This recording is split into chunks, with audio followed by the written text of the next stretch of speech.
A virgin Mafia boss took in a poor, obese woman for one night, but she had shocking plans that would change everything forever. On the coldest night of the year, the most dangerous man in Chicago finds a woman collapsed outside his casino. Soaking wet, mascara streaming, looking helpless. But nothing is what it seems. She's not just a random victim. She's the daughter of his murdered enemy, trained for years to destroy his entire empire. And he's not just any mafia boss. He's a ruthless virgin king with a darkness that goes deeper than anyone knows. When he offers her shelter for one night, she thinks she's walking into her perfect revenge trap. What she doesn't expect is that he'll see right through her, and that their explosive chemistry will turn a calculated mission into a dangerous obsession. As her hidden plans unravel and his violent past threatens to consume them both, one question burns. Can two broken people, who were born to destroy each other, actually save each other instead? One night, one decision, one chance to choose love over destruction. But in their world, love is the most dangerous weapon of all.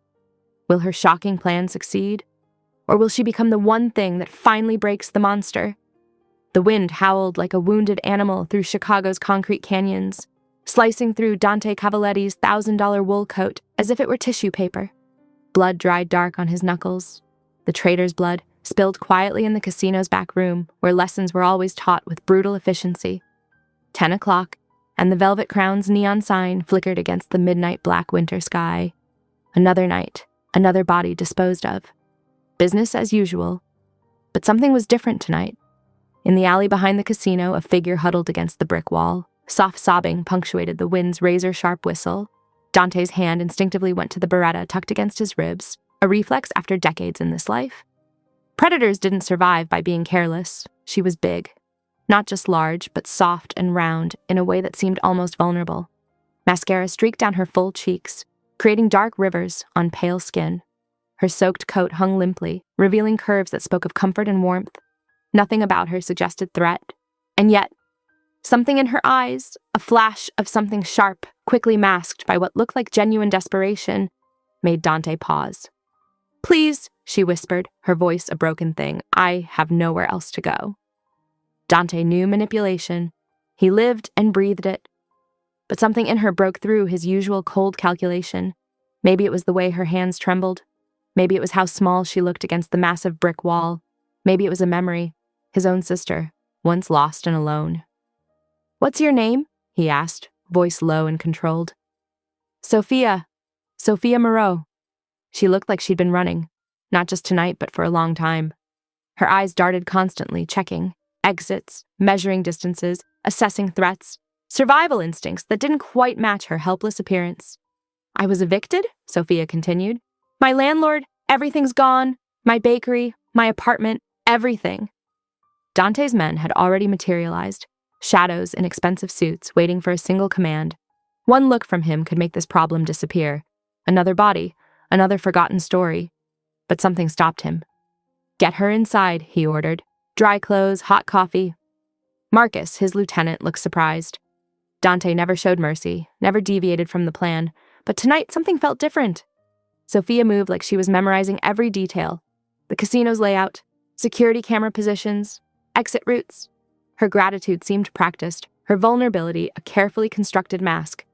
Dante watched her, sensing something underneath the surface.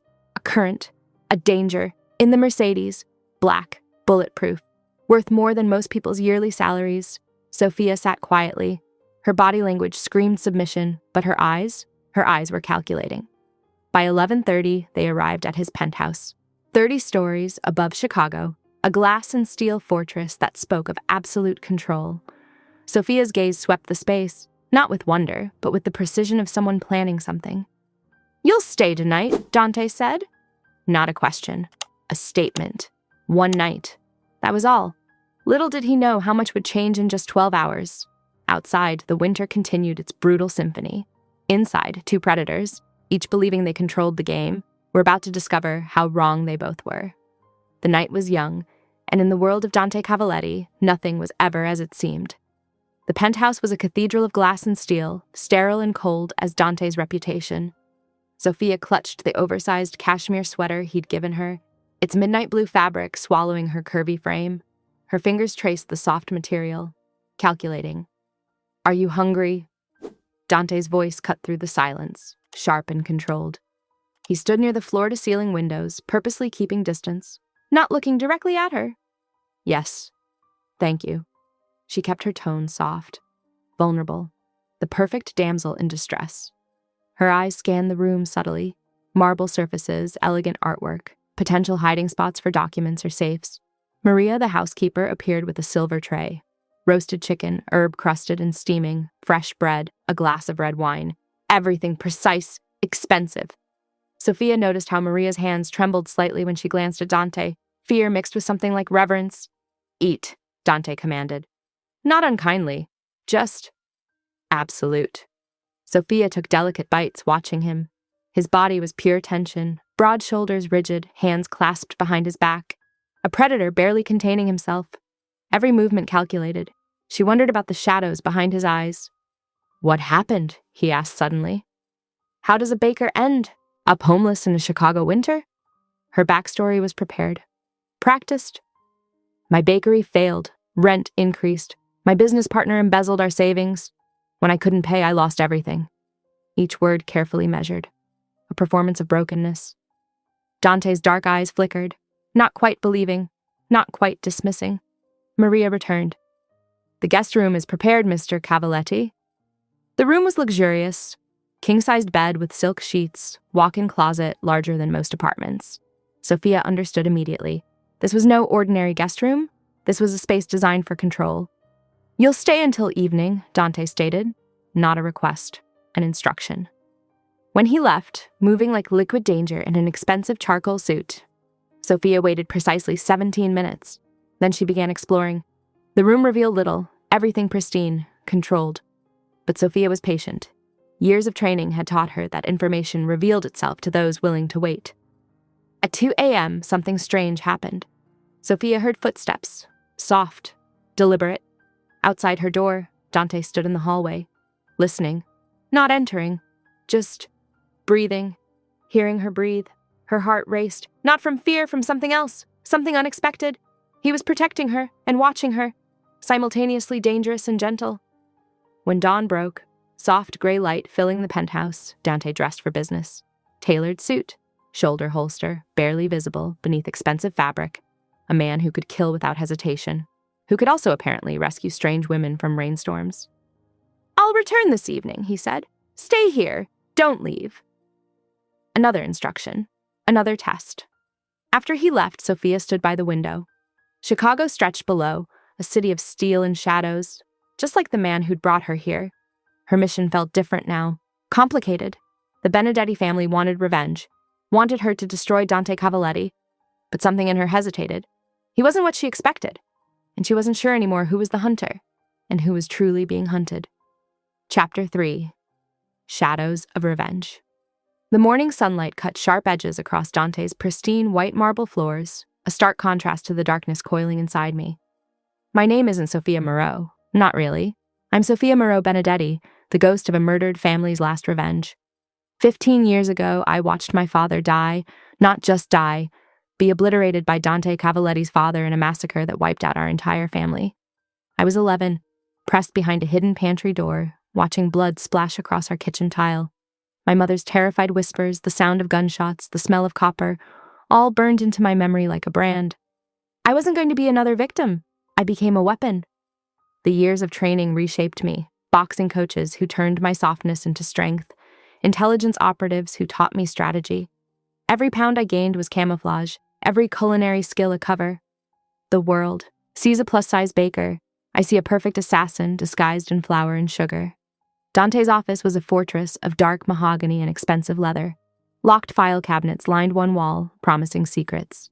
My fingers traced each drawer, searching for the mechanism. Professional training had taught me more than just how to survive, how to infiltrate, how to discover. The third drawer from the left had a subtle weakness, not quite locked, but carefully positioned. I slid it open, heart racing, financial records, transaction logs, connections between the Cavalletti organization and international networks that made my stomach churn. Footsteps, heavy, approaching. I swept the documents back, positioned everything exactly as I'd found it. When Dante entered, I was casually browsing a bookshelf, looking like nothing more than a lost guest. Finding something interesting? His voice was velvet over steel. I turned, keeping my expression neutral. Just looking for something to read. Your collection is impressive. His dark eyes studied me, not with suspicion, but with something more complicated. Curiosity. Interest. A predator examining unexpected prey. Lunch was a performance. I ate deliberately, knowing he was watching every movement. The way I cut my food, how my full lips wrapped around my fork, testing boundaries, showing vulnerability while hiding razor-sharp intentions. You're different, he said suddenly. Not a question. Am I asked, meeting his gaze. Later, after a shower, I knew exactly what I was doing, the towel accidentally dropping. Calculated vulnerability, an invitation. Dante's reaction wasn't what I expected. Panic flickered in his eyes. He turned away, shoulders rigid. Not lust, fear. Something wasn't right. By evening, he'd recovered his cold demeanor. You'll need to leave tomorrow, he announced over dinner. The tears came easily. Years of training included emotional manipulation. They slid down my cheeks, perfectly timed. I have nowhere to go. His resolve cracked, just like I knew it would. One more night, he said finally. Just one. I smiled. Victory tasted sweeter than revenge, but something in his eyes made me wonder. Who was truly hunting whom? The game was just beginning. The morning sunlight sliced through Dante's steel-gray penthouse, casting sharp shadows across the pristine marble floor. Sophia sat at the oversized breakfast table, her curvy frame looking almost delicate against the industrial modern chairs. Steam rose from her coffee, untouched. Dante paced nearby, phone pressed against his ear, speaking rapid-fire Italian that sounded more like a threat than a conversation. His tailored charcoal suit made him look like a predator in expensive packaging. All sharp lines and dangerous energy. No. Not negotiable, he growled into the phone, dark eyes briefly meeting Sophia's. Something flickered in his gaze, a mix of calculation and something softer, almost vulnerable. She watched him, taking mental notes. In 3 days, she'd learned more about Dante Cavalletti than most people knew in a lifetime. The way he moved, how his right hand slightly clenched when he was truly angry, the precise rhythm of his breathing when making a critical decision. When he ended the call, silence filled the room. Sophia broke it. Busy morning. Dante's lips twitched. Not quite a smile, more like a practiced gesture of human interaction. Business never sleeps, Sophia. By 2 that afternoon, Dante's driver, a mountain of a man named Rico, accompanied her to her old apartment. Everything felt staged, choreographed. Her gathering belongings was just another performance in their complex dance. Returning to the penthouse, she heard sounds from below. Muffled, painful. Descending the basement stairs, she found Dante in his interrogation room. A man was tied to a chair, blood trickling from multiple wounds. Dante worked with surgical precision, extracting information. Most women would have screamed, turned away, thrown up. Sophia just watched. Dante noticed her immediately, his movement stopping, one eyebrow raised.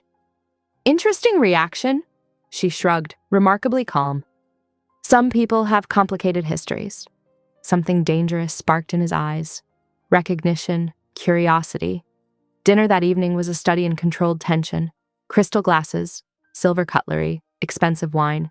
Dante's questions probed delicately. That reaction earlier, not typical. Sophia smiled, touching a small cut on her hand from earlier.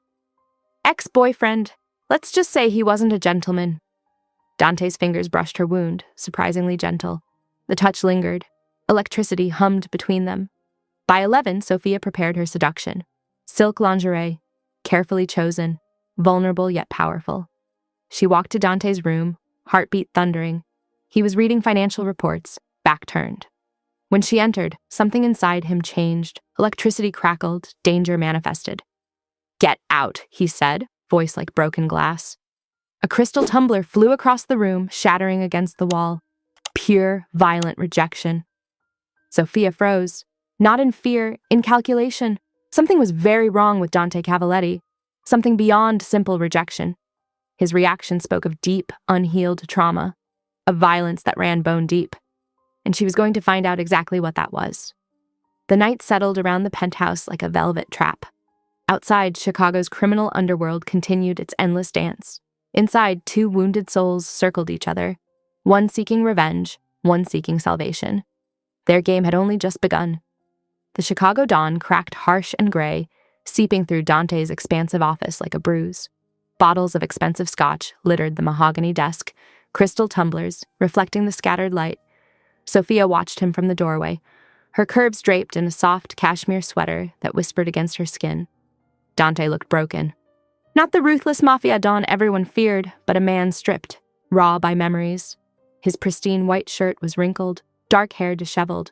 When he lifted the glass, his hand trembled. "She screamed," he mumbled, not seeming to realize Sophia was even in the room. So loud, so much blood. Something inside Sophia's chest tightened. She recognized trauma when she saw it, knew how memories could slice deeper than any knife.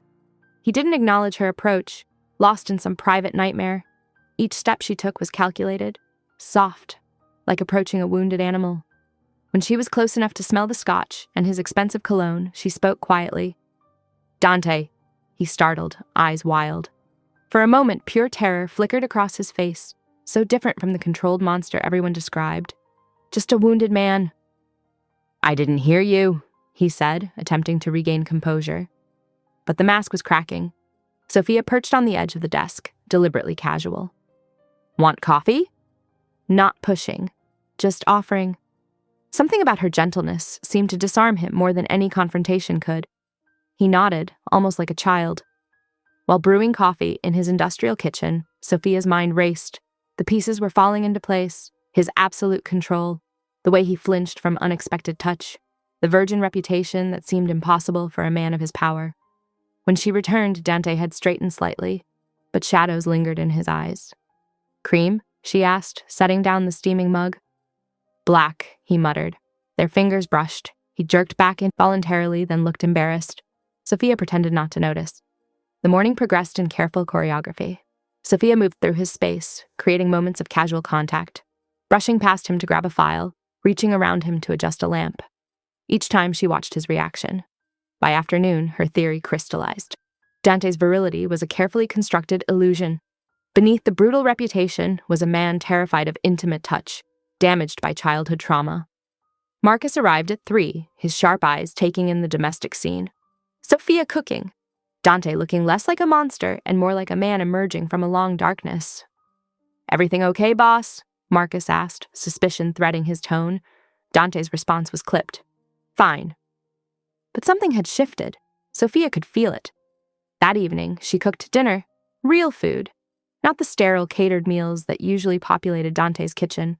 Roasted chicken, herbed potatoes. The kind of meal that spoke of home. Dante watched her, bewildered. "You don't have to do this." "I want to," she said simply. Midnight found them on opposite ends of the leather couch. Close but not touching. The vulnerability of confession hanging between them. "I've never been with a woman," Dante said suddenly, not a boast. "A confession." Sophia kept her voice neutral. "Okay." He looked surprised by her lack of reaction, expected mockery, found compassion instead. "My mother," he started, then stopped. Raw pain etched his features. Sophia didn't push, just existed in the space between his words. "Trauma finds us in different ways," she said finally. Her own memories flickered. Her father's murder, the years of planning revenge. We all survive how we can. For the first time, Dante looked at her and saw her. Not a threat, not a weapon, just another wounded soul. As dawn's first light crept across the floor, they fell asleep. Not touching, but closer than either had been to another human in years. The game had changed, and neither of them knew it yet. Chapter 6. Breaking Points. The morning light spilled across Dante's pristine marble kitchen, soft and deceptive against the sharp edges of his world. Sophia moved with surprising grace, her thick fingers delicate as she whispered butter into pancake batter. Dante watched her from across the kitchen island, a predator fascinated by unexpected prey. "You cook," he stated. Not a question. She laughed, a sound that surprised them both. "I'm a baker. Cooking is survival. Baking is art." Her curves moved beneath a borrowed silk robe, soft flesh, a stark contrast to the cold steel of his kitchen. He'd never seen a woman look so comfortable in his space. Most were decoration, fragile and artificial. Sophia was different, real. By 10 a.m., they arrived at the Velvet Crown Casino. Dante moved like controlled thunder through marble hallways, employees snapping to attention. Sophia observed everything, the respect in their eyes, the precise choreography of power. This wasn't just a business. It was a kingdom. The kitchen interview became something else entirely. Dante watched her interact with staff, noting how she commanded respect without volume. She tasted sauces, corrected seasoning, spoke to line cooks with genuine interest. She wasn't just surviving, she was thriving. At 2 p.m., everything changed. Victor Rodriguez, a mid-level enforcer from a rival family, stood near the casino's private dining room. His eyes landed on Sophia with cruel calculation. "Must be tough," he sneered. "Being so big you take up 2 chairs." The room went silent. Dante's movement was liquid violence. Before anyone could breathe, he had Victor pressed against marble walls, those powerful hands transforming from businessman's tools to weapons. "Apologize," he growled. Victor spat. "To a fat!" The sound of breaking bone interrupted him. Dante's fist connected with surgical precision, shattering Rodriguez's jaw in one brutal strike. Blood sprayed like a gruesome art piece against white marble. "Anyone else want to discuss my woman's body?" Dante's voice was soft, terrifying. No one moved. By 4 p.m., they were in his Mercedes.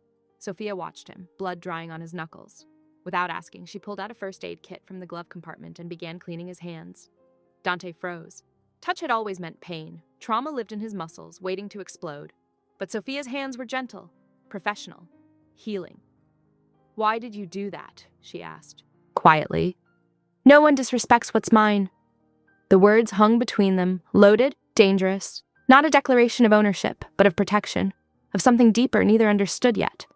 Their evening transformed into something unexpected. By 8 p.m., Sophia stood in his penthouse, music low. "Dance with me," she demanded. "I don't dance. Everyone can dance. Some just need teaching." Her hands guided his, slowly, carefully. She was teaching him more than steps. She was teaching him trust. That touch could mean comfort, connection. At 11 p.m., breakthrough. Dante held her for an entire song. His body, always a weapon, learned to be something else. Soft, yielding. By 1 a.m., Sophia wept in her room. Not from pain, not from fear, from the terrifying realization that her mission, her carefully constructed revenge, was crumbling. That somewhere between brutal protection and unexpected tenderness, she was falling. And falling for Dante Cavalletti was more dangerous than any revenge. Her fingers traced the bruises forming on her soft belly, marks left from his desperate protection. She was supposed to destroy him. Instead, she was beginning to understand him. Love had always been a battlefield, but for the first time, Sophia wondered if surrender might be its own kind of victory. The city outside glittered, cold, indifferent. Inside, 2 broken people were learning how to heal. The leather of Dante's chair creaked as Marcus dropped the security footage onto his glass desk. Outside the penthouse windows, Chicago's steel skyline gleamed cold and unforgiving. "She's Benedetti," Marcus said flatly. "Sophia Moreau Benedetti, Vincent's daughter." Dante's dark eyes never left the grainy images. A younger Sophia, thinner, harder, standing beside her father at a funeral. Another shot of her training with what looked like ex-military instructors. Her transformation wasn't accidental, it was calculated. "Interesting," Dante murmured, his voice low and dangerous. When Sophia emerged from the guest bathroom, Marcus was already positioned like a predator. His hand rested near his weapon, muscles coiled. But Dante raised one finger. "Stop." "Come here," Dante commanded.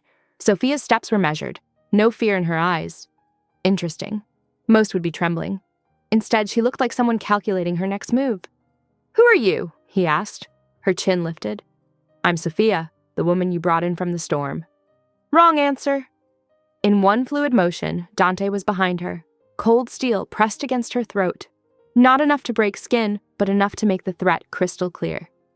"I'll ask again. Who are you?" Sophia didn't struggle. Her pulse remained steady against the knife's edge.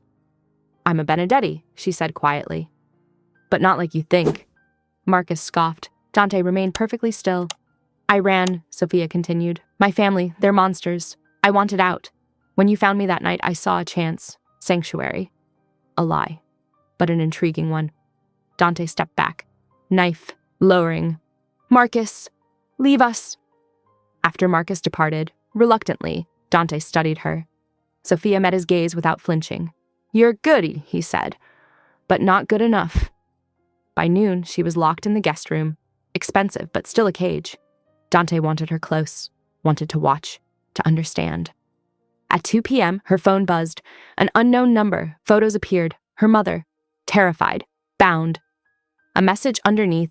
Complete the mission, or she dies.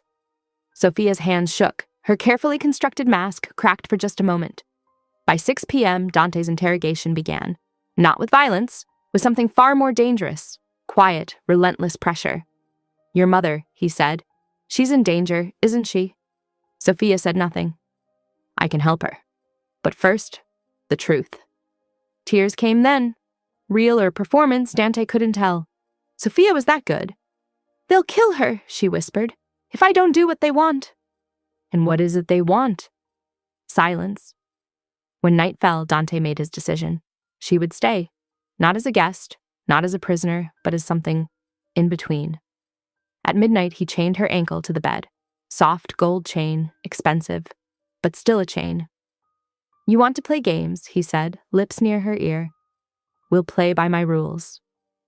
Sophia said nothing, but in the darkness, a small smile flickered. The game was just beginning. The chain was light, decorative. She could escape any time she wanted, if she chose to.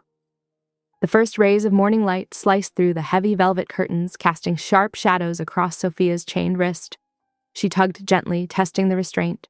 Solid steel, expensive, engineered to hold someone who might actually know how to escape. Dante entered without warning, carrying a silver tray that looked like it belonged in a 5-star restaurant, not a penthouse prison. Steam rose from what smelled like fresh croissants and perfectly brewed coffee.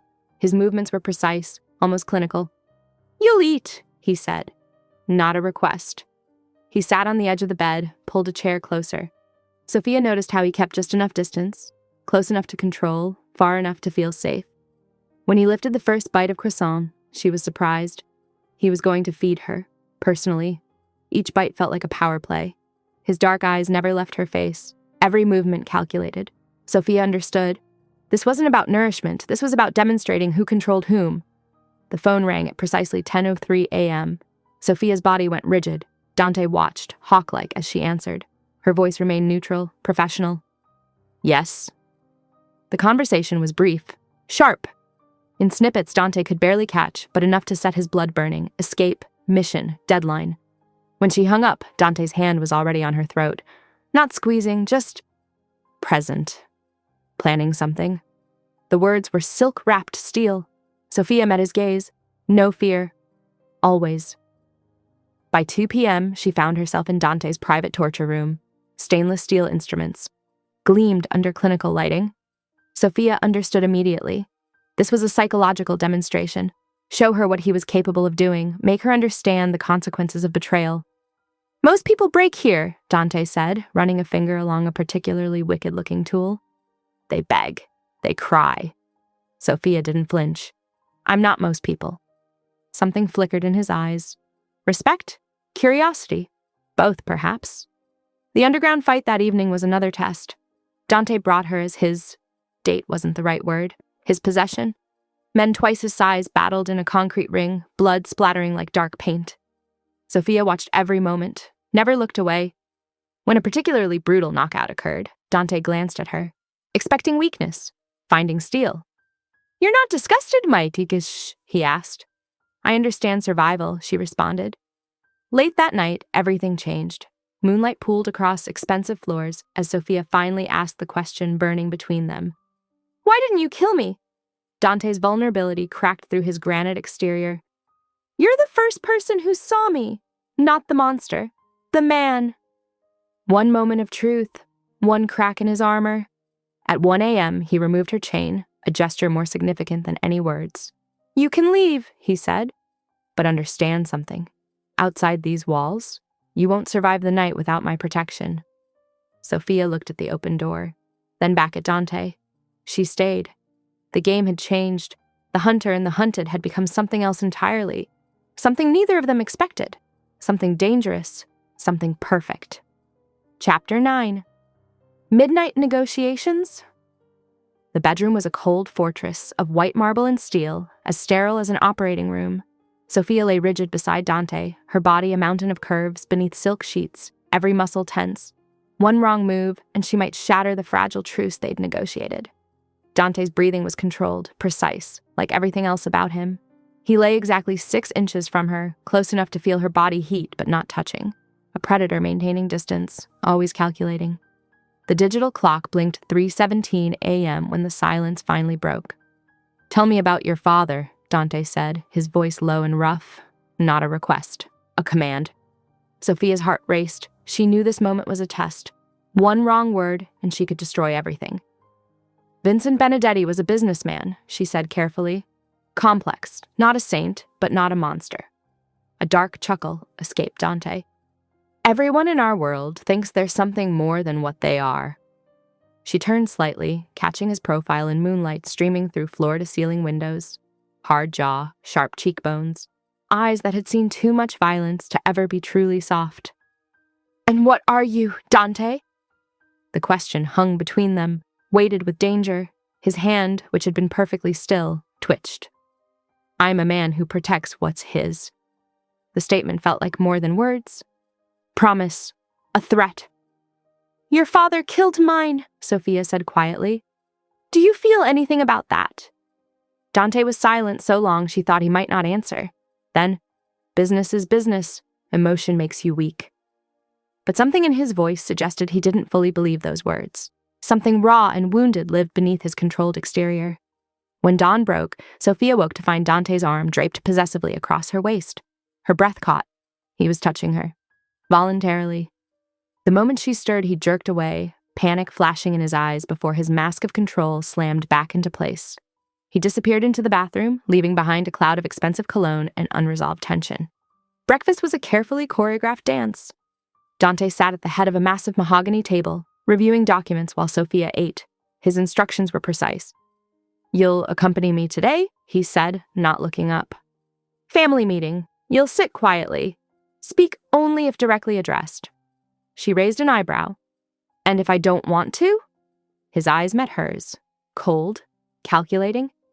"Then you'll remember you're here by my grace, not your choice." The family meeting was a shock to the system. Weathered men in expensive suits stared as Sophia entered. A plus-sized woman, young, unexpected. Dante's hand on her lower back was possessive, territorial. No one spoke, no one dared. By evening, when they arrived at an exclusive restaurant where crystal glinted and waiters moved like shadows, something had shifted. Dante pulled out her chair, ordered for her, watched her with an intensity that made her skin heat. "This isn't a date," he murmured when she caught him staring. "This is a statement." "And what statement is that?" Sophia asked. "That you're mine." The words should have felt threatening. Instead, they felt like protection, like a promise. When they returned home, Sophia deliberately chose a silk nightgown, pale blue, clinging, revealing just enough to make Dante's breath catch. As they prepared for bed, the tension was electric. She could feel his eyes tracking every movement. "Turn off the light," Dante commanded. Darkness descended, but this time when they lay side by side, Sophia made a choice.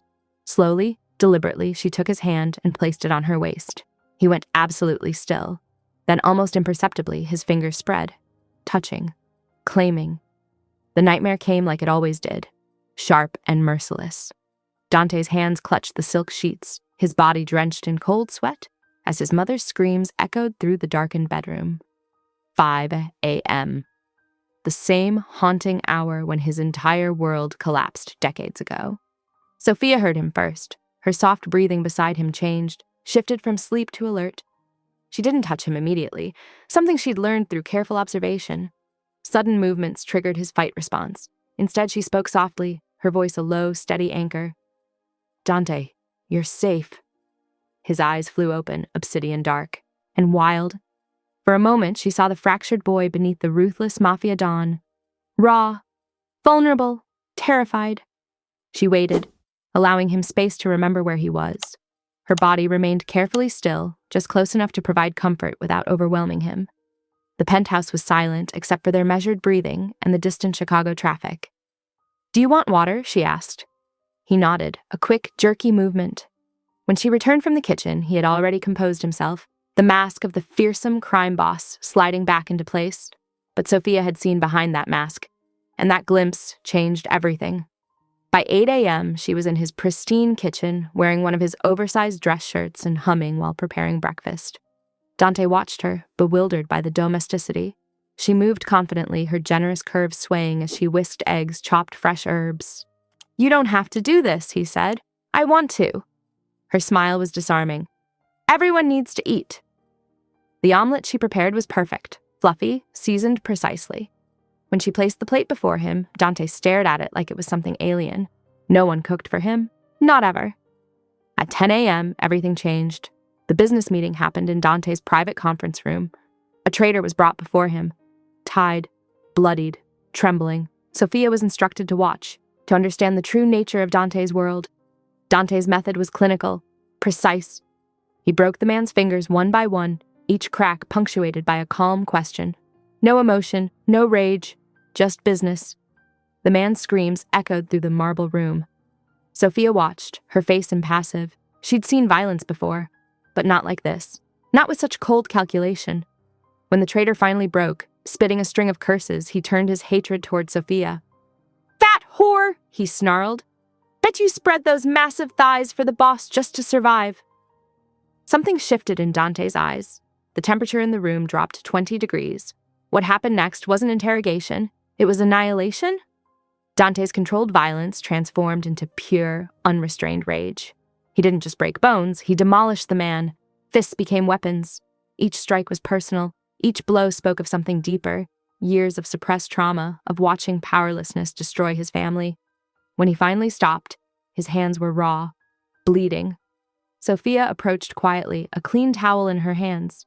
She'd seen monsters before, but this was something different. A man protecting what he considered his. "Let me help," she said simply. He extended his hands, allowed her to clean his wounds.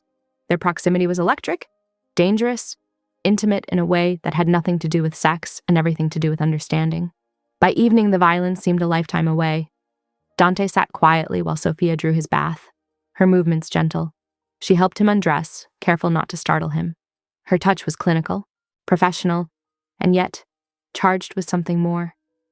"Why did you build this empire?" she asked softly, helping him into the warm water. His answer came slowly. Protection, control. The only way to ensure no one could ever hurt my family again. In that moment, Sophia saw him, not as a monster, but as a wounded man trying desperately to create safety in the only way he knew how. When she kissed his forehead at midnight, Dante allowed it. And for the first time in years, he didn't flinch. The morning light crept through the heavy silk curtains, casting a soft glow on Dante's penthouse bedroom. Sophia stirred first, acutely aware of Dante's body wrapped around her, something that would have been unimaginable just days ago.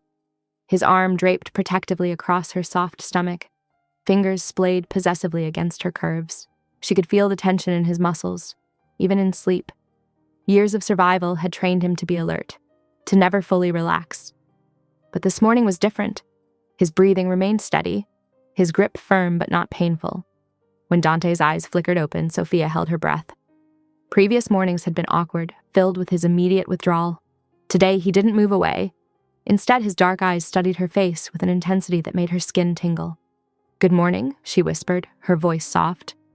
His response was a low grunt, but there was something different in it. Less anger, more curiosity. After breakfast, Sophia spread financial documents across the massive dining table. Dante watched, initially dismissive, but as she began explaining her analysis of his casino operations, his expression shifted. "You're losing 17% in overhead through inefficient supply chain management," she said, her finger tracing a complex financial chart. "If you transition to a vertical integration model and diversify your legitimate business interests, you could reduce risk and increase profitability." Dante leaned forward, genuinely intrigued. For the first time, he saw beyond her revenge plot. He saw a strategic mind. "Explain," he demanded. Over the next 3 hours, they deconstructed his current business model. Sophia's expertise was remarkable. She understood both the criminal underworld's nuances and legitimate business strategies. Dante found himself not just listening, but actively engaging. Their intellectual dance was its own form of foreplay. Sharp minds, sparring, challenging, respecting. At 2 p.m., Sophia's burner phone rang. The Benedetti handler's voice was cold, pressuring her about the original mission. But Sophia was masterful, buying time with carefully constructed lies and subtle misdirections. "I need more access," she told the handler. "Pushing too quickly will raise suspicion." By 4 p.m., they were shopping. Dante's black credit card seemed limitless. In the exclusive boutique, he watched Sophia try on dress after dress, his gaze intense and hungry. "This one," he said quietly, pointing to a deep emerald green dress that hugged her curves perfectly. "You're beautiful." The word, beautiful, hung between them. Not sexy, not hot. Beautiful, completely and entirely beautiful. Sophia's breath caught. No one had ever looked at her that way before, not with pure, unapologetic admiration. At dinner, Dante could barely concentrate. The emerald dress transformed her. She wasn't just Sophia anymore, she was a queen. Dangerous, powerful, breathtaking. As night descended, their connection deepened. Sophia guided Dante's hands across her body, teaching him that touch could be safe, could be healing, could be love. "Look at me," she whispered. "Really look at me." And he did, truly saw her for the first time. When their lips met at midnight, something fundamental shifted. Years of pain, of isolation, of fear dissolved in that kiss. Dante's control, always rigid, finally cracked. His hands, which had killed without hesitation, now explored her with reverent gentleness. Each touch a question, each caress a promise. Sophia understood then. She wasn't just seducing a man, she was healing a wounded soul. And in that moment, revenge felt impossibly far away. Here's the raw text for chapter 12. The digital clock read 2:07 a.m. when Dante pulled back from their kiss, his eyes wild with panic. Sophia could see the tremors starting in his hands, the way his breath caught in his throat like a trapped animal. She'd known this moment would come, the aftermath of vulnerability for a man who'd never truly been touched. "Breathe," she whispered, her palm flat against his chest. "Just breathe with me." His skin was slick with sweat, muscles coiled tight enough to snap. She'd seen dangerous men before, but Dante was different. He wasn't just dangerous. He was a live wire of suppressed trauma, ready to short-circuit at the slightest wrong touch. "I'm not going to hurt you," Sophia murmured. Her voice was soft but firm, the same tone she used when training skittish bakery assistants. "You're safe." Dante's laugh was harsh, brittle. "Safe? I'm a monster. I've killed more men than I can count. I'm not—" His words caught, then broke. "I'm not safe." She shifted closer, not touching, just present. The Chicago skyline glittered outside his penthouse windows, 1,000 lights reflecting in his dark eyes. Vulnerability made him more beautiful, she realized. Not weak, just human. "Everyone has darkness," Sophia said. "Not everyone has the courage to look at it." Her hand moved, slow and telegraphed, giving him time to pull away. When her fingers brushed his wrist, he didn't flinch. Small victory. His pulse hammered beneath her touch, wild and desperate. They spent the next hours exploring boundaries, not sexually. This was something deeper. Learning touch, learning trust. Sophia guided his hands to her curves, showing him that bodies weren't weapons. That skin could communicate safety, could heal. By dawn, Dante was breathing normally, exhausted but present. The morning brought a strange tenderness. Sophia made breakfast, massive stack of pancakes, crispy bacon, eggs with extra cheese. Dante watched her move through his pristine kitchen like she belonged there. No hesitation, no fear. "You're not what I expected," he said quietly. She smiled. "Nobody ever is." At 9 a.m., everything changed.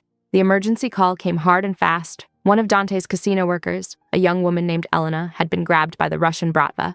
Leverage, a message. "I'm coming with you," Sophia said. Not a request. Dante studied her. For a moment, she thought he'd refuse. Then he nodded. "Stay close." The warehouse district felt like another world. Concrete, rust, the metallic smell of potential violence. Sophia watched Dante transform.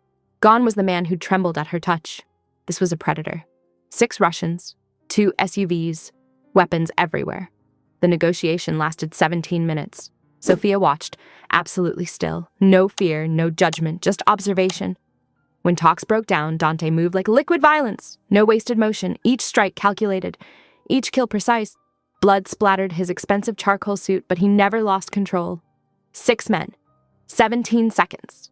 When it was over, Sophia stepped forward, pulled a pristine white handkerchief from her bag, started cleaning his hands. "You're not a monster," she said quietly. "You're protection." In the car, Dante's hands started shaking. "Every time I kill," he whispered, "I see my mother, My sister, failing to save them. Sophia took his hand, held it. By evening, they were home. The penthouse felt different, charged, intimate. Dante broke completely in her arms, not with tears, with words, stories of childhood, of violence, of survival. And Sophia listened, held him, understood that some wounds can't be killed away, they can only be witnessed. When midnight approached, she made a choice, not for her mission, not for revenge, for him, for them. Her fingers traced his jaw, her lips found his. I see you, she whispered.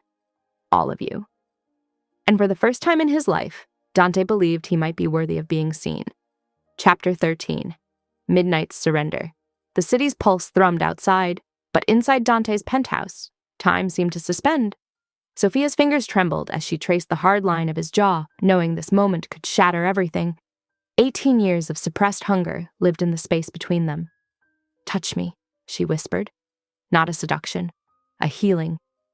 Dante's hands were rough, calloused from years of violence, but they moved across her body with a reverence that made her breath catch. He'd never been taught tenderness, never allowed himself vulnerability. But with Sophia, something primal and desperate uncoiled inside him. His first touch was hesitant, fingertips skating along her collarbone, then her shoulder. She was soft, so soft, nothing like the hard world he'd survived. When he cupped her breast through her silk nightgown, his breath fractured. I won't break, Sophia murmured. Something in her voice, part challenge, part invitation, unleashed him. His mouth found the curve of her neck, not a kiss, more like mapping unknown territory. Each brush of his lips sent electricity sparking through her skin. She arched against him, feeling the hard lines of his body, the coiled tension of a man who'd never permitted himself pleasure. Look at me, she demanded. Dark eyes met hers, raw, vulnerable, a predator uncertain how to be gentle. Sophia guided his hand lower, showed him how to touch, how to explore, not with pornographic urgency, but with curious wonder. Her body was a landscape of sensation, soft hills, warm valleys. Every touch was a revelation. When his fingers finally slipped between her thighs, they both gasped, not from sexual mechanics, but from emotional intimacy. This was more than physical. This was two broken souls finding connection. Dante learned her, slowly, reverently. Each trembling touch was a question, each response an answer. He discovered the spots that made her shiver, the pressure that made her breath catch. And with each discovery, something inside him healed. By the time dawn's first light crept through heavy curtains, they were tangled together. Not lovers, not yet, but something more profound. Survivors. Healing. When Sophia drifted to sleep, Dante watched her, memorizing every detail. The curve of her cheek, the soft rise and fall of her breath. For the first time in his life, physical intimacy hadn't felt like a battlefield. At 7, he was still watching her, processing. A man who'd commanded armies, who'd never been touched, now understanding the radical vulnerability of connection. By 9, they sat at his marble kitchen counter. Sophia wore one of his oversized shirts, her curves soft against crisp white fabric. Dante prepared eggs, moving with the possessive tenderness that would have terrified anyone who knew his reputation. Eat, he commanded. But his voice held none of its usual brutality, just pure, protective care. At 11, everything changed. During the capo meeting, Dante was more ruthless than ever. Sophia watched, fascinated, as he dismantled a rival's operation with cold, surgical precision. Their intimate night hadn't softened him. If anything, it had made him more dangerous, more focused. By 2, a courier delivered photos. Her mother, alive, but clearly under surveillance. The Benedetti threat hung like a poison cloud. At 6, Dante sensed her distraction. What aren't you telling me?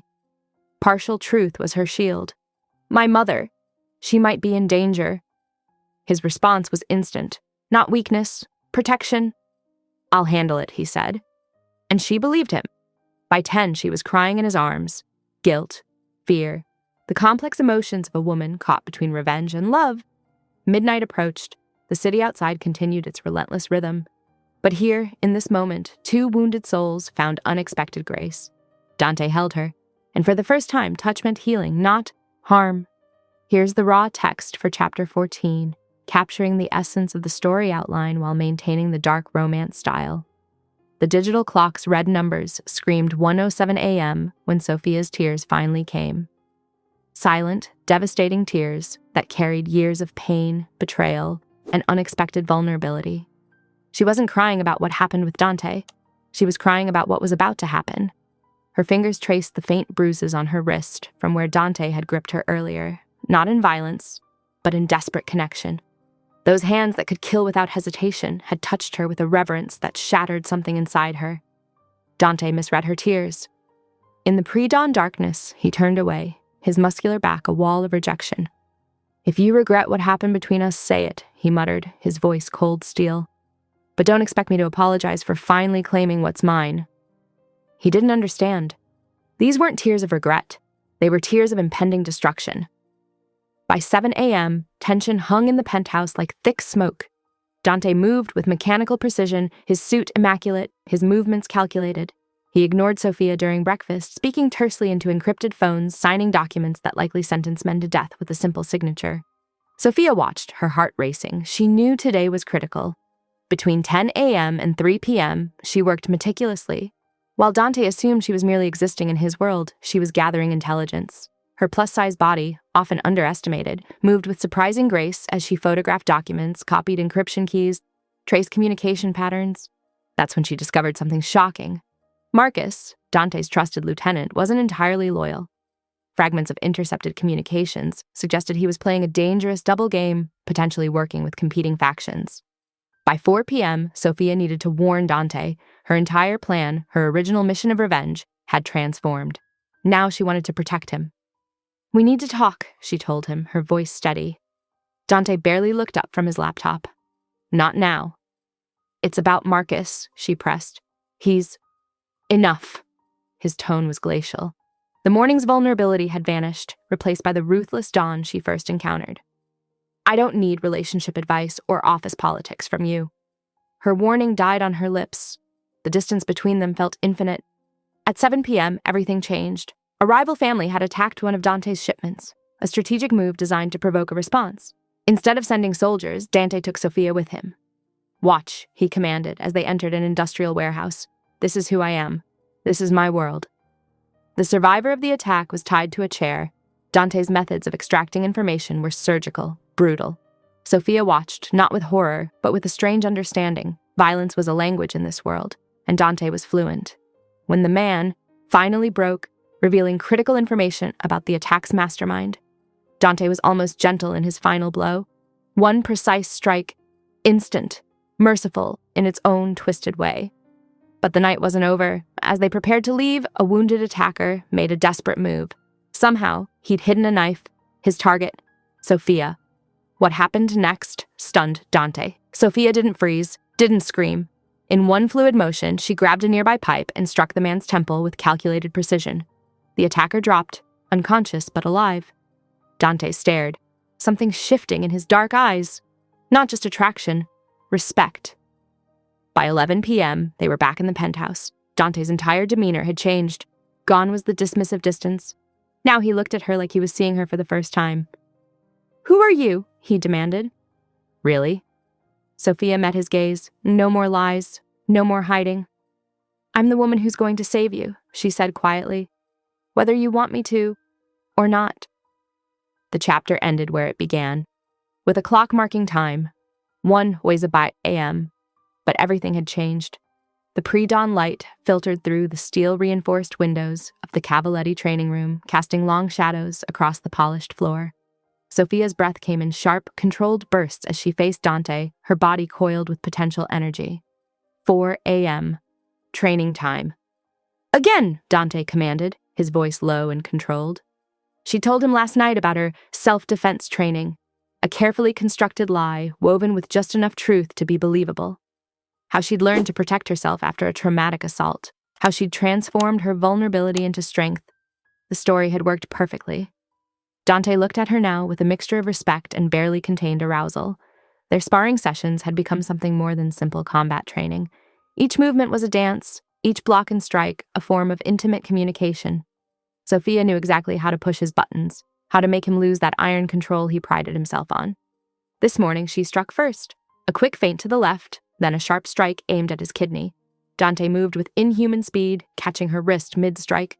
The contact sent electricity crackling between them. "Getting bold," he murmured, his grip tightening. Sophia didn't break eye contact. "Someone has to keep you on your toes." Their bodies were pressed close now, heat radiating between them. Dante's breath caught in his throat. That moment of vulnerability she'd learned to recognize. One heartbeat of hesitation, one moment where the monster became a man. She used that moment. In a move that would have impressed her old trainers, Sophia twisted, using Dante's own momentum to slam him against the mirrored wall. For a split second, pure shock registered in his eyes, then something else, something dangerous and hungry. The control snapped. Dante's hands were suddenly everywhere, rough, demanding, no longer tentative. He lifted her with brutal efficiency, pinning her against the wall. Sophia's legs wrapped around his waist, a primal response that surprised even her. "You think you can provoke me?" Dante's voice was a dangerous growl against her neck. "You have no idea what you're playing with." "Show me," she challenged. What happened next was less fighting and more claiming. Dante took her against the wall with a possessiveness that obliterated everything: past vengeance, future plans, the complicated web of lies between them. There was only this moment, only them. Afterward, as dawn broke fully, Dante was unexpectedly gentle. His hands trembled slightly as he touched her, checking for any signs of pain. "Did I hurt you?" The vulnerability in his voice was so raw, so unlike the ruthless Don she knew. Sophia traced the scars on his chest. Never. But beneath her calm exterior, her world was fracturing. The call from her Benedetti handler would come soon. The real mission would be revealed, and everything, their fragile connection, this unexpected love, would shatter. By 10 a.m., the call came. Her handler's voice was cold, clinical. "Change of plans. You're to marry him first, secure the inheritance, then destroy everything." Sophia's hand clutched the phone so tightly her knuckles turned white. They'd been playing her from the beginning. Her entire journey, the training, the transformation, this moment, had always been about something larger than personal revenge. She tried to warn Dante that afternoon, her anxiety bleeding through carefully constructed calm. But Dante misread her tension, saw only potential rejection. His possessive nature flared. The Don who would not be denied, who would claim what he considered his. By evening, at a massive gathering of criminal families, Dante made his move. In front of everyone, he publicly claimed Sophia as his. Other families watched, forced to show respect to the most dangerous man in Chicago and his unexpected bride. At midnight, he proposed formally. His mother's ring, an heirloom untouched for decades, sparkled between them. Sophia accepted, knowing each word was both a promise and a death sentence. "Yes," she said, watching something deadly and beautiful take root between them. Little did Dante know that with each moment of love, she was both saving and destroying him. The moonlight spilled across Dante's silk sheets, casting silver shadows over their intertwined bodies. Sophia's soft curves pressed against his hard muscles, their breathing synchronized in the intimate quiet of the penthouse bedroom. Dante's hands that had broken bones and signed death warrants, now traced reverent patterns across her skin. Each touch was a revelation, each caress a prayer of redemption. He'd spent years believing himself incapable of tenderness, and now here he was, worshipping every inch of her body like she was a sacred landscape. "Tell me what you want," he whispered against her neck, his breath hot and uncertain. Despite his reputation as a ruthless Mafia Don, in this moment he was vulnerable, desperate to please her. Sophia's fingers threaded through his hair. "Just be here. Just touch me." The night unfolded like a delicate negotiation between two wounded souls. Every time Dante's old trauma threatened to surface, Sophia's gentle hands would ground him, remind him that he was safe. Her body was soft sanctuary, her touch a healing balm to decades of pain. By the time dawn's first light crept through the penthouse windows, they lay tangled together, conquered and conqueror, predator and prey, transformed by something deeper than physical passion. At 8 a.m, Dante surprised her. Propped against silk pillows, he pulled out financial reports. "I want to invest in legitimate businesses," he said matter-of-factly. "Restaurants, tech startups, real estate." Sophia raised an eyebrow. "The great Dante Cavalletti wants to go legal?" "Not completely," he smirked. "Just strategically adjacent to legal." Her handler's call came precisely at 10. "Congratulations on your engagement," a cold voice said. Something in the tone made Sophia's skin prickle. Not quite celebration, more like calculation. By afternoon, wedding preparations consumed them. Dante was uncharacteristically hands-on, demanding specific details. White flowers, he told the event planner, lots of white, and I want the ceremony within 2 weeks. At 3, Sophia met one of Isabella's old contacts, a silver-haired woman who spoke in careful, measured sentences. Something she said made Sophia's pulse quicken. A cryptic hint that Dante's supposedly dead sister might still be alive. During her evening dress fitting, Dante couldn't keep his hands off her. He watched with predatory intensity as she twirled in a cream-colored gown, his eyes devouring every curve. The seamstress pretended not to notice how he constantly touched her, a hand on her waist, fingers brushing her arm. Dinner with his capos felt like a battlefield. Marcus watched Sophia with barely concealed suspicion, his movements tight and controlled. Something was brewing beneath the surface, a current of potential betrayal. Late that night, while Dante slept, Sophia discovered something that would change everything. Hidden in a file marked with her father's name, she found documents suggesting a different narrative about his murder.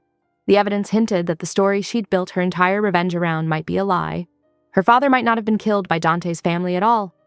At precisely 1 a.m., the same time they'd first truly connected 15 days ago, Sophia stared at the documents. Her entire life's mission, the revenge that had driven her, shaped her, transformed her, might be built on a foundation of sand. The realization made her hands shake. Dante stirred beside her, one muscular arm draped protectively across her body. In sleep, he looked younger, the ruthless Don replaced by a wounded man seeking connection.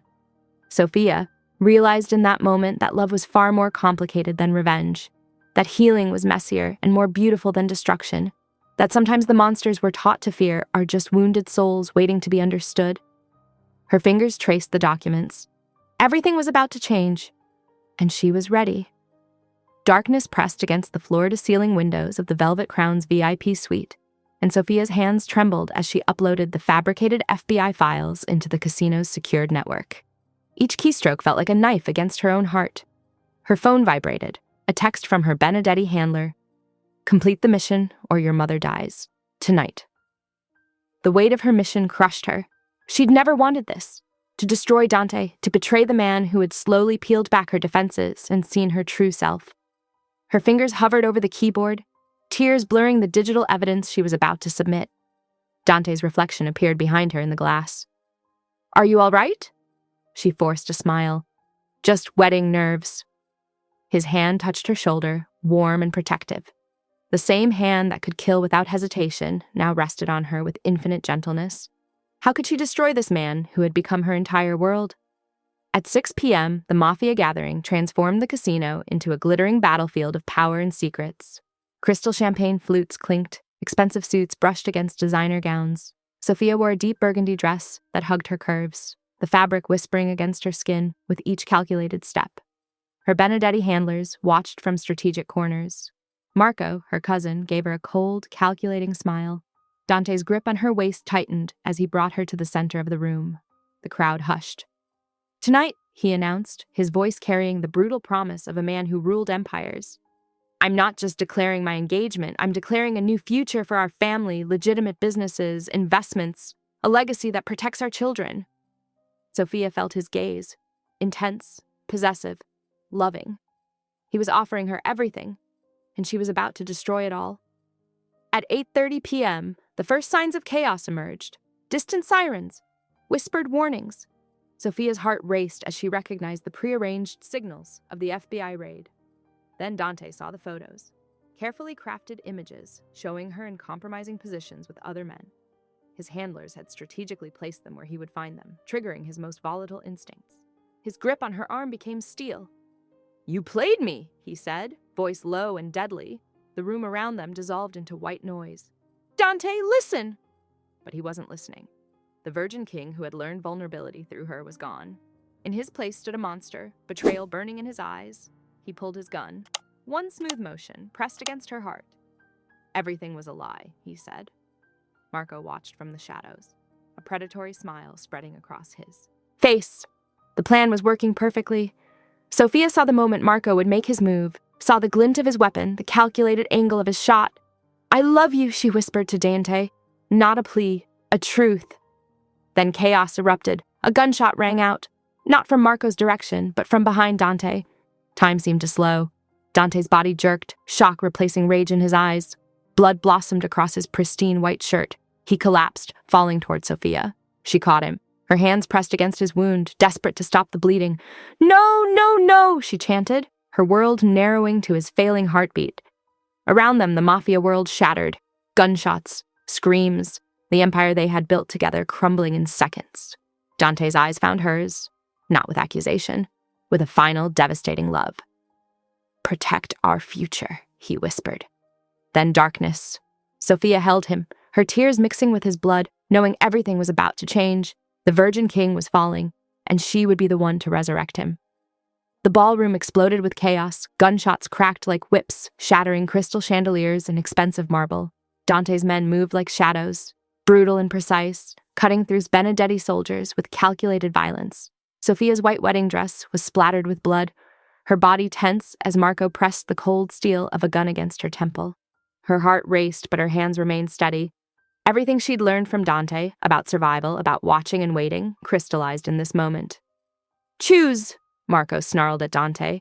"Your empire or the fat whore." The words should have wounded her. Instead, they made her stronger. She'd spent years being underestimated, transforming her pain into power. Marco didn't realize he was holding a weapon against a woman who'd already survived worse than death. Dante's eyes never left her. In that moment, surrounded by gunfire and destruction, he looked at her with a hunger that transcended violence. "I choose her," he said quietly. "I'll always choose her." The words hung in the air, more dangerous than any bullet. Marco laughed, a sharp, cruel sound. "Sentiment makes you weak, cousin. This is why the Benedettis will always—" Sophia's hand moved faster than anyone expected. In one fluid motion, she grabbed Marco's wrist, twisted, and redirected the gun. The sound of the shot was almost intimate in the massive, blood-soaked church. Marco crumpled, shock etched across his face. Not just shot, but shot by the woman he'd considered a disposable pawn. "I'm nobody's victim anymore," Sophia whispered. Dante moved then, a predator closing distance. Blood streaked his expensive suit, bullet wounds visible, but somehow irrelevant. He looked at her like she was a miracle, like she was everything. "You're bleeding," Sophia said. He smiled, a razor-sharp expression that made hardened criminals tremble. Not enough to matter. Around them, the remaining Benedetti soldiers dropped their weapons. They'd seen enough. The message was clear. Dante Cavalletti and Sophia Moreau were not to be challenged. Later, in the quiet of their penthouse, Sophia pressed bandages against Dante's wounds. Her touch was gentle, but her eyes held the same steel that had saved them both. She was no longer just a baker, no longer just a revenge seeker. She was a queen. His queen. "How did you know?" Dante asked, watching her work. "How did you know I would choose you?" Sophia's laugh was soft, dangerous. "Because I would have chosen you. Always." Their daughter, Lucia, gurgled in her nearby bassinet, oblivious to the violence that had secured her future. A Cavalletti, born into a world reshaped by her parents' fierce, unbreakable love. Dante pulled Sophia close, not caring about blood or wounds. His hands that had killed without hesitation, now traced her curves with reverence. "Mine," he whispered against her neck. "All mine." She pressed her palm against his chest, feeling the heartbeat of a man who'd been a monster and was now simply a husband, a father. "Ours," she corrected. Outside, Chicago continued. Criminal empires shifted, alliances reformed. But inside their glass tower, Dante and Sophia had created something more powerful than any territory. A love forged in blood, tempered by survival, unbreakable as steel. The Virgin King and his curvy queen. Dangerous, uncontrollable, perfect. The steel bars gleamed under fluorescent prison lights. A familiar frame around Dante Cavalletti's muscled silhouette. 6 a.m., and he was already destroying lives with nothing more than a burner phone and cold precision.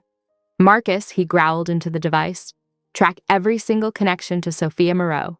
I want names, addresses, blood types. Someone helped her betray me, and they'll pay in pieces." His hands, still bearing surgical scars from his near-fatal shooting, traced a photograph. Sophia's delicate face blurred by his rage. 3 months since that church massacre.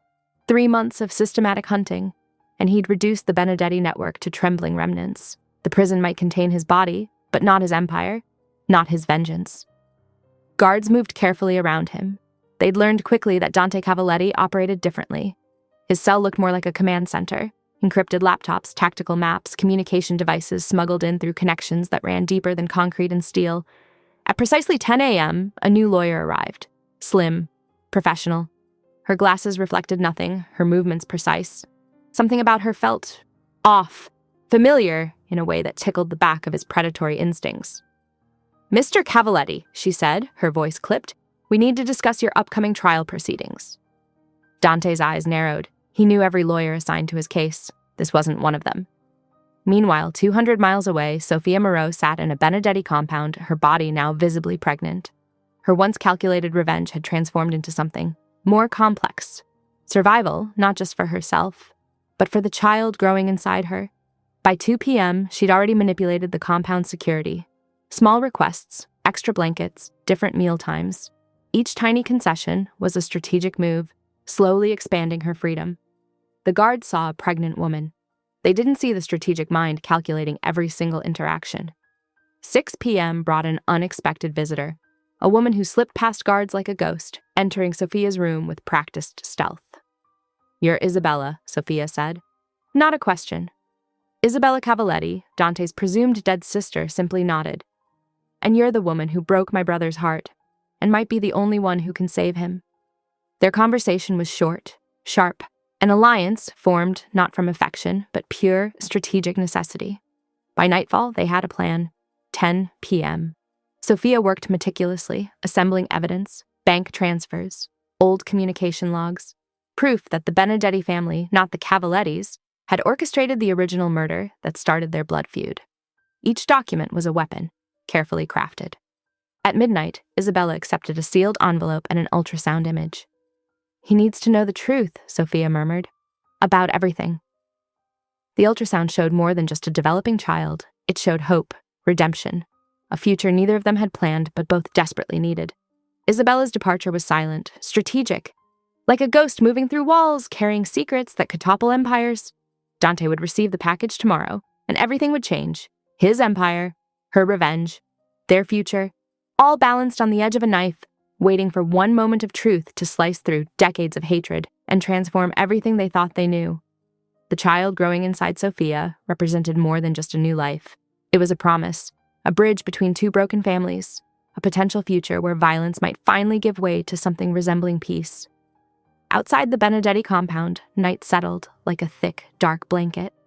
Inside, Sophia touched her growing belly, thinking of the dangerous man who didn't yet know he was a father, of the empire they might build together, of the revenge that had transformed into something far more powerful, unexpected love. The metal chair scraped against the cold concrete floor as Isabella Cavaletti adjusted her crisp Navy lawyer's suit. Her eyes, sharp as her brother's but infinitely more calculating, locked onto Dante's. Dante sat chained, his massive frame somehow contained but radiating potential violence. Prison hadn't broken him. If anything, it had concentrated his rage into something surgical, precise.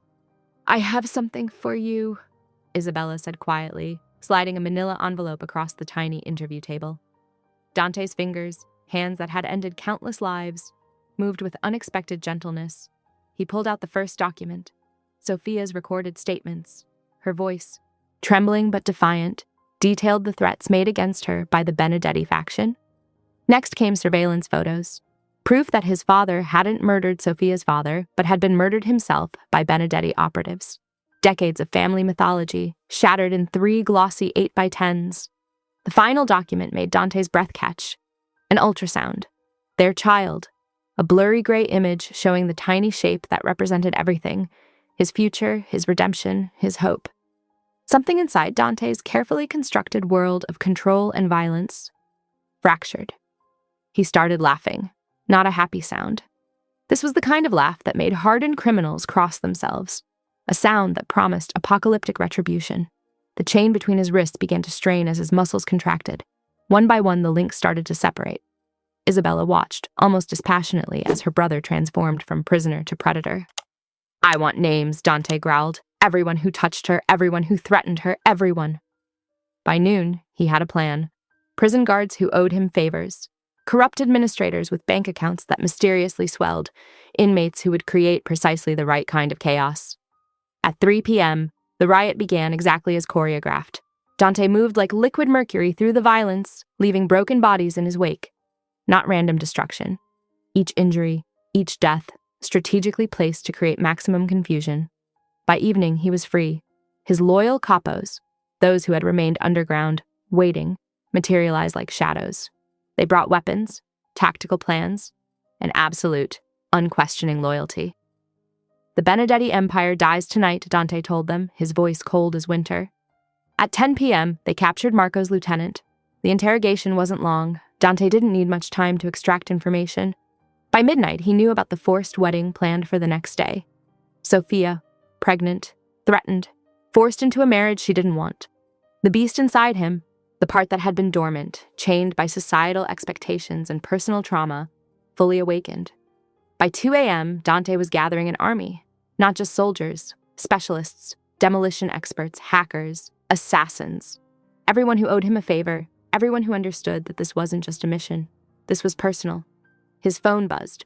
Intelligence from underground networks, confirmation of the wedding location, details about security, number of armed guards. Dante didn't smile. Smiling was for people who felt human emotions. What he felt now was beyond emotion, a pure, focused energy of destruction and reclamation. His pregnant woman had been threatened, and he was coming. The world would burn before he let anyone take what was his. Isabella watched her brother's preparations, a ghost of a smile playing on her lips. The Cavalletti legacy would be reborn, not through blood and violence alone, but through the unexpected power of a love that refused to be destroyed. Dante was no longer just a Mafia don. He was a force of nature, and God help anyone standing in his way. The church's marble floors gleamed like ice, cold and unforgiving. Sofia stood motionless as the wedding dresser tugged and pinned, her 5-month pregnant belly straining against white silk. Her fingers brushed against the tiny weapon Isabella had smuggled, a small blade concealed in her wedding garter, cold against her skin. Outside, Chicago's winter light sliced through stained glass windows. Benedetti soldiers moved like shadows, their weapons carefully hidden beneath expensive suits. Every corner of the church buzzed with potential violence, a delicate dance of death waiting to erupt. Marco watched her from the altar, his eyes hard and calculating. He wasn't looking at a bride. He was looking at a transaction, a way to claim territories, to merge 2 broken families through forced marriage. Sofia's fingers tightened around her hidden blade. The wedding march began. Each step felt like a countdown. Her curves moved beneath the white dress, a body that had been weapon and shield, soft and dangerous. She'd transformed herself over years, gaining weight, changing her appearance, becoming unrecognizable to those who wanted her dead. Now she moved with purpose, every inch of her a potential threat. Marco's smile didn't reach his eyes. Benedetti men lined the church walls, weapons carefully concealed but ready. Sofia counted them methodically. 12 visible, probably 6 more hidden. Training from years of preparation made her scan escape routes, analyze potential threats. The priest's voice droned. Traditional words about union and commitment became background noise. Sofia's mind was elsewhere, calculating, planning. Her hand rested subtly on her blade. Then she heard it, a distant explosion, then another. Dante had arrived. The church doors burst open, not with drama, but with calculated violence. Dante entered like a storm, surrounded by his most loyal soldiers. His suit was midnight black, splattered with fresh blood. His eyes found Sofia immediately, burning with a hunger that went beyond physical desire, pure, absolute possession. Chaos erupted. Gunfire replaced wedding music. Benedetti soldiers scrambled, returning fire. But Dante moved like liquid darkness, each movement precise, deadly. Bullets struck him. He kept moving. Marco grabbed Sofia, pressing a gun against her pregnant belly.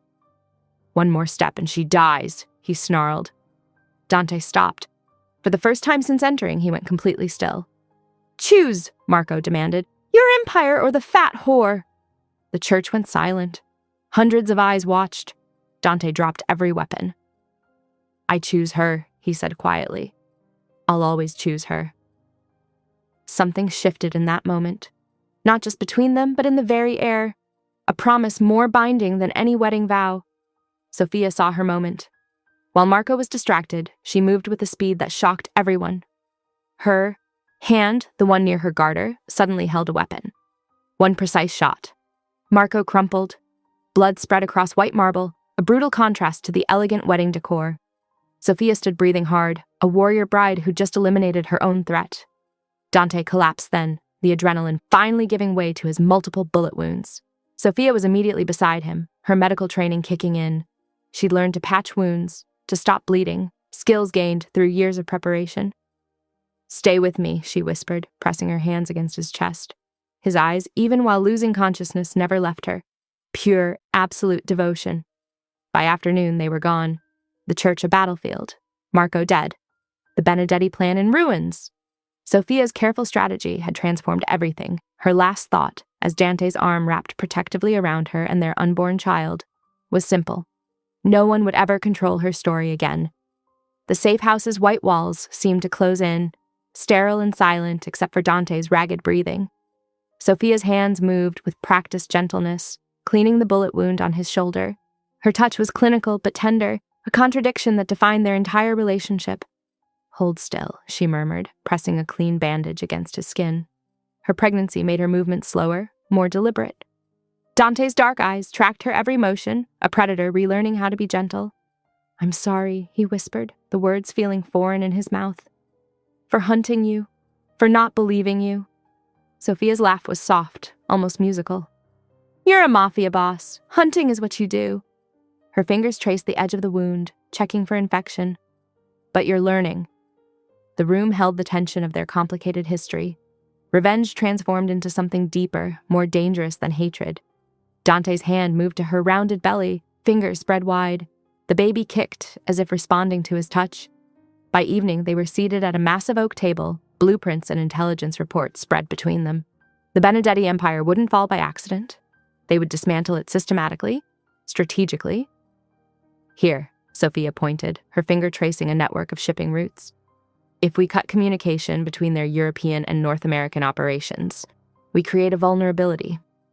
Dante watched her, mesmerized. This woman, who had once planned to destroy him, was now planning their joint conquest. Her mind was a weapon more precise than any gun. When Isabella arrived at 9, she brought with her a dossier that would change everything. Years of building a legitimate European business empire, quiet investments, strategic connections. She wasn't just Dante's sister, she was a power broker in her own right. "The old ways are dying," Isabella said, pouring herself a glass of wine. "Violence alone doesn't build empires anymore. We need strategy, intelligence." Dante's hand found Sophia's, their fingers, intertwining. The baby kicked again, a promise, a warning, a new beginning. Later that night, when the world was quiet, Dante felt the baby move for the first time. The sensation broke something inside him. Decades of violence, of protecting himself by never feeling, collapsed against this tiny, fragile life. He wept silently, his head pressed against Sophia's stomach. She held him, understanding that strength wasn't about never breaking, but about how you rebuild afterward. Their lovemaking was careful, reverent. Dante worshipped her changed body. The curves that had once been her weapon were now soft landscapes of safety, of home. Each touch was a promise. You are safe. You are loved. By morning, they were strategists again, laptops open, coffee growing cold. They dismantled the Benedetti Empire piece by piece. No emotion, just clinical precision. "Marco's shipping routes in Barcelona," Sophia said. "Compromised." Dante's fingers flew across the keyboard. "Eliminated." By afternoon, they were destroying what remained of the Benedetti operations. Not with bullets, but with financial precision that would leave no trace. Sophia's bakery background, understanding margins, supply chains, proved more destructive than any gun. The evening meeting with rival families was a statement. Sophia sat beside Dante, not behind him. Not a trophy, but a partner. Her size, her presence, demanded respect. "The Cavalletti-Moreau alliance," Dante announced, "represents a new model. We negotiate, we invest, we build." The other bosses, some skeptical, some impressed, understood this was more than a declaration, it was a revolution. At midnight, Dante publicly claimed Sophia as his wife and equal. In the Mafia world, this was unprecedented, a boss showing not just love, but genuine partnership. Sophia looked at him, her hand on her pregnant belly. They had transformed each other, the virgin boss, the vengeful baker, two broken people who had found something unbreakable in each other. Their empire wasn't just about territory anymore. It was about creating something that could survive beyond violence, something that could heal. Here's the 800 to 1,000 word draft for Chapter 23, maintaining the dark romance Mafia style. The first contraction hit Sophia like a freight train at 2:03 a.m. Her water broke dramatically, soaking the expensive Egyptian cotton sheets Dante had specially ordered for their bedroom. Outside their rebuilt penthouse, Chicago's winter winds howled against floor-to-ceiling windows, but inside, everything was controlled chaos. Dante, the man who'd killed dozens without blinking, was hyperventilating. "Breathe," Sophia commanded, her voice steady despite the wave of pain rippling through her body. "You've planned entire military-style assassinations. This is just childbirth." "Just childbirth?" Dante's voice cracked. His hand, the same hand that had broken men's bones without hesitation, trembled as he gripped her fingers. "This is our daughter, our everything." The private ambulance, because of course Dante would have a private ambulance, arrived within minutes. 2 hand-picked medical professionals who'd signed ironclad non-disclosure agreements and understood explicitly that any mistake would result in their permanent disappearance, waited professionally. By 10 a.m., Sophia had been in labor for 8 hours. Dante had threatened 3 different doctors, paced the sterile hallway, and consumed enough espresso to kill a lesser man. Isabella, Dante's long-presumed dead sister, arrived wearing Chanel and looking impossibly calm. "Sit," she ordered her brother. "You're making the medical staff nervous." "I don't care," Dante growled. But he sat. At 2:03 p.m., exactly 12 hours after those first contractions, Lucia Cavalletti-Moreau entered the world. 7 pounds, 3 ounces of pure possibility. When the nurse placed her in Dante's arms, something extraordinary happened. The most feared man in Chicago started crying. Not elegant tears, ugly, raw, transformative tears that spoke of every violent memory being washed away by this tiny, perfect human. "She's beautiful," Sophia whispered, exhausted but radiant. Dante couldn't speak. He just kept touching Lucia's tiny fingers, her rosebud mouth, her delicate ears. His rough assassin's hands moved with impossible gentleness. By evening, in the recovery room, Isabella brought champagne and takeout from Sophia's favorite bakery. The family tableau was surreal. A Mafia Don, his plus-size wife, their newborn daughter, and a sister who'd survived her own brutal past. All together, all safe. A week later, they brought Lucia home to their rebuilt penthouse. The space now balanced luxury with warmth. Soft blankets alongside bulletproof windows, children's toys nestled near discreet weapon storage. At 2 p.m., Sophia sat nursing Lucia while reviewing business proposals.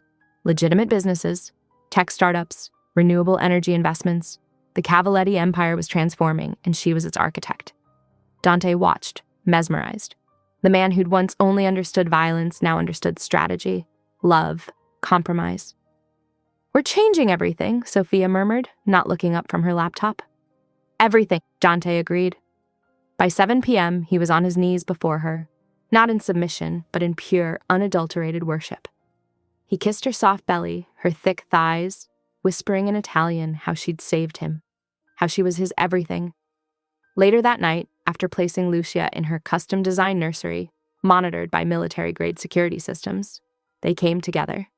Dante was still learning, every touch, every caress a revelation, his past of violence transformed into something tender, something sacred. "More children?" Dante asked between kisses. Sophia laughed. "Ambitious." "Always," he murmured. Outside, Chicago's night stretched, dangerous, beautiful, full of possibility. Inside their penthouse, a new dynasty was being born. Not through violence, but through love.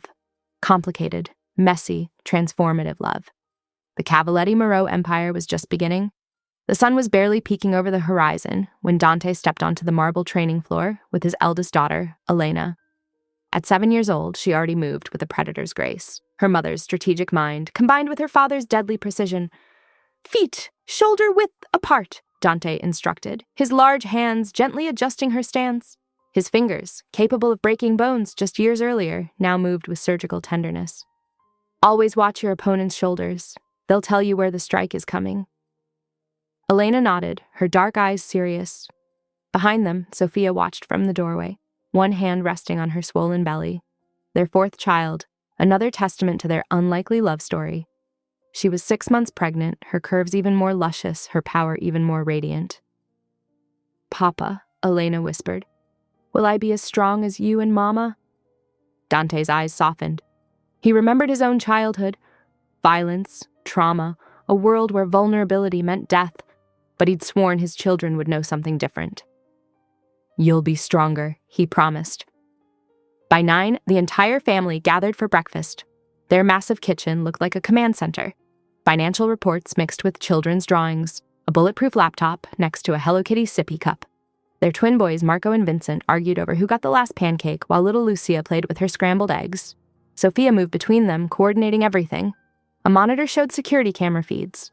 Another displayed global market trends. She was wearing silk pajamas that clung to her body, soft and powerful, dangerous and nurturing. "The Singapore deal closes at noon," she told Dante, pouring his espresso. "Marcus thinks we should wait, but I've run the projections. We move now." Dante watched her, still amazed. The woman who once planned to destroy him now ran half their empire. Her body, which society once deemed unworthy, was worshipped by the most feared man in the criminal world. By 11, they were in their home office. Conference screens showed representatives from 4 continents. Sophia sat beside Dante, not behind him. Equal, powerful. Their reputation was legendary, a couple who transformed an old-school criminal organization into a global enterprise that operated in legal shadows. "The pharmaceutical expansion looks promising," Sophia said, her fingers dancing across multiple screens. The men around the world listened. No one questioned her authority. Dante's hand rested on her thigh, a possessive touch that said everything. Mine. Protected. Loved. Their afternoon was spent at their private beach. The children played while Dante watched Sophia, still seeing her as he did that first night. Vulnerable, dangerous, perfect. She wore a swimsuit that celebrated every curve, unbothered by traditional beauty standards. "Stop staring," she teased. "Never," he growled. The evening gala was a statement. Criminal royalty from around the world watched the Cavaletti-Moreau couple, where once they saw a potential weakness, a plus-size woman, a Dawn with intimacy issues, they now saw an unbreakable force.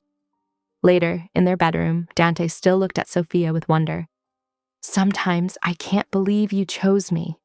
Sophia traced the scars on his chest, evidence of the violent world he'd survived. "We saved each other," she whispered. "Every broken piece." Their lovemaking was a dance of redemption.